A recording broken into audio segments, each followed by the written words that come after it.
ages of power.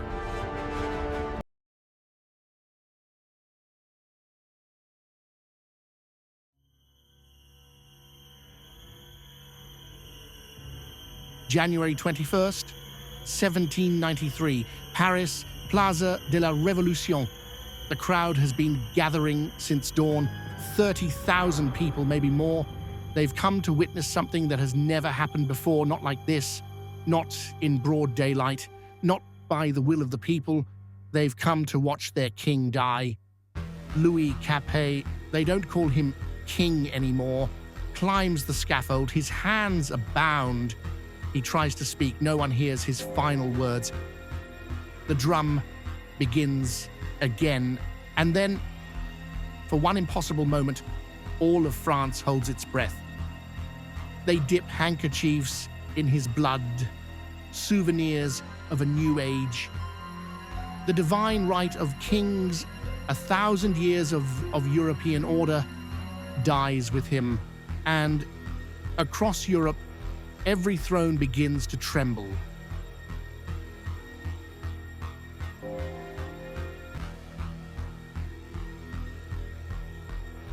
Within weeks, France is at war with nearly every major power in Europe: Austria, Prussia, Spain, Britain, the Dutch Republic. They call it the War of the First Coalition, but it's more than that. It's a crusade, an existential mission to crush the revolution before its ideas spread like contagion. Because if the French can kill their king, what's stopping anyone else? And inside France, the people are starving. Bread riots break out. The currency collapses. Counter-revolutionaries, royalists who want the old order back, launch uprisings in the West. The revolution is surrounded, besieged from without and within. And in the National Convention, where the revolution's fate is decided daily, fear becomes the new currency. This is the paradox. France has just freed itself from tyranny, but freedom, it turns out, is fragile and terrifying. And into this chaos steps a man who believes he alone can save the revolution. His name is Maximilien Robespierre.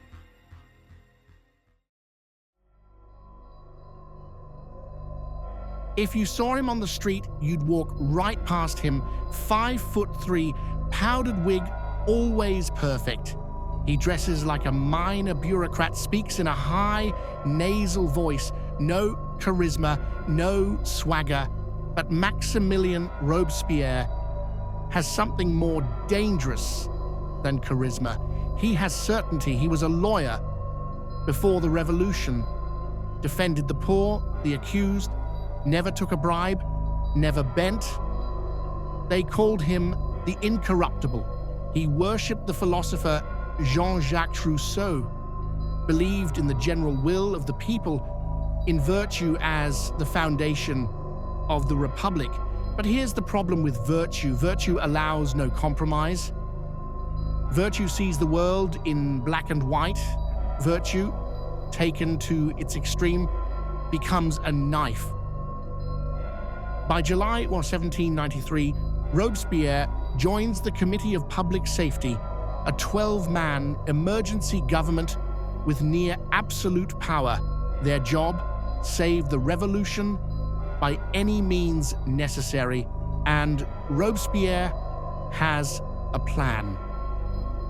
The revolution, he argues, has enemies everywhere. Enemies who wear masks. Enemies who pretend to be patriots while secretly plotting to restore the monarchy.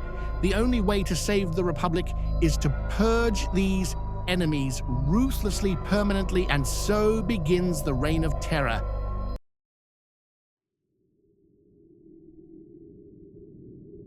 September 17th, 1793, the committee passes the law of suspects.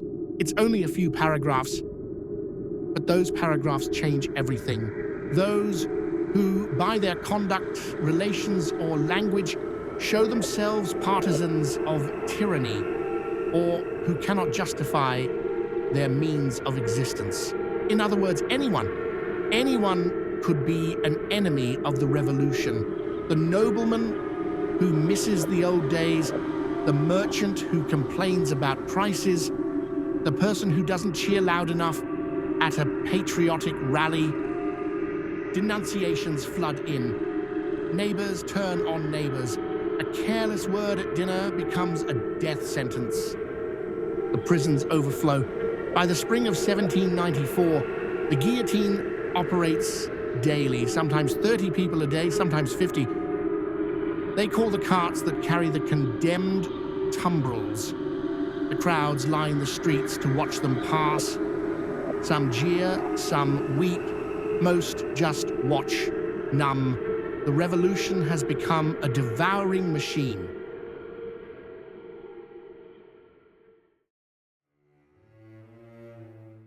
Georges Danton was the opposite of Robespierre in every way: loud, physically imposing, a face scarred from a childhood bull attack. He drank, he loved life. He was one of the revolution's founding titans. His voice rallied the people, his charisma electrified crowds. But by 1794, Danton is tired.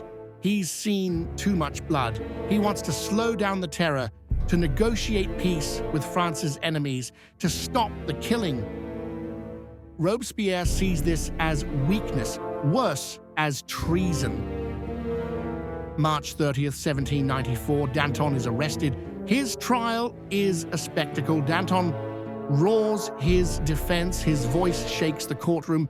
He demands witnesses. He demands evidence. Robespierre refuses. The trial is a formality. The verdict is already decided. On April 5th, Danton is executed. His last words, supposedly, were to the executioner. "Don't forget to show my head to the people. It's well worth seeing." The revolution has just devoured one of its own fathers, and Robespierre doesn't even flinch.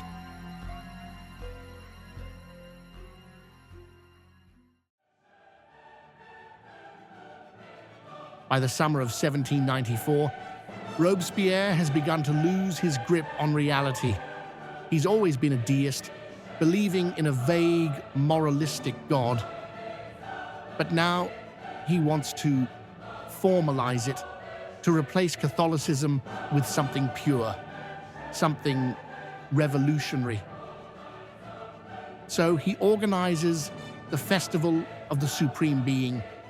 500,000 people gather. They're singing, dancing, an enormous artificial mountain, and at the center of it all, standing alone at the peak, Robespierre. He's no longer a man of the people. He's become something else. A prophet, a priest of virtue. But the deputies of the convention see something different. They see a man who's gone too far. A man who thinks he's above them. Tyrant! Dictator! And they begin to whisper a word that, in revolutionary France, is more dangerous than any other: tyrant.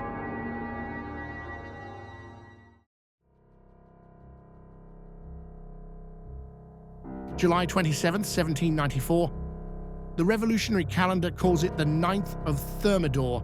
It's unbearably hot in the convention. The air is thick.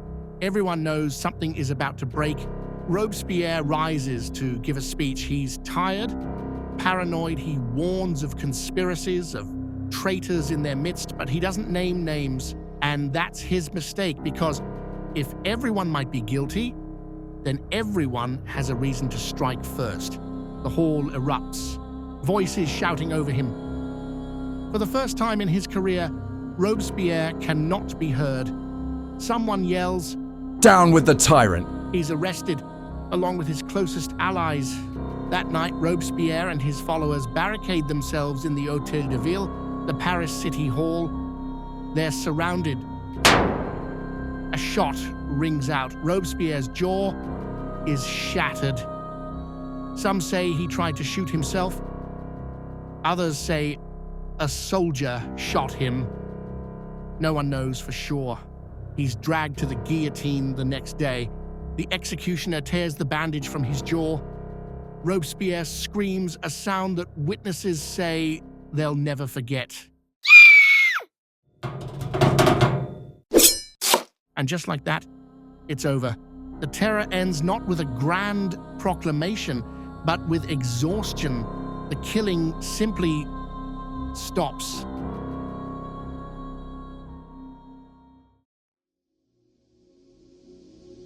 Today, the Place de la Révolution, where Louis XVI died, is called the Place de la Concorde. Concord, harmony. It's one of the most beautiful squares in Paris. Tourists take selfies there every day. Most have no idea that the ground beneath their feet was once soaked in blood, but the terror never really ended. It just changed forms, because the question the terror forces us to confront is timeless. What happens when idealism becomes extremism? When the pursuit of a perfect society justifies any atrocity? When fear becomes a weapon and purity becomes a death sentence? Robespierre believed he was saving the Republic. He believed that violence in service of virtue was not only justified, it was necessary. But here's the thing about virtue. It's easy to kill for an idea. It's much harder to live for one. The terror teaches us that democracy is fragile, that fear is contagious, that the line between revolution and tyranny is thinner than we'd like to believe.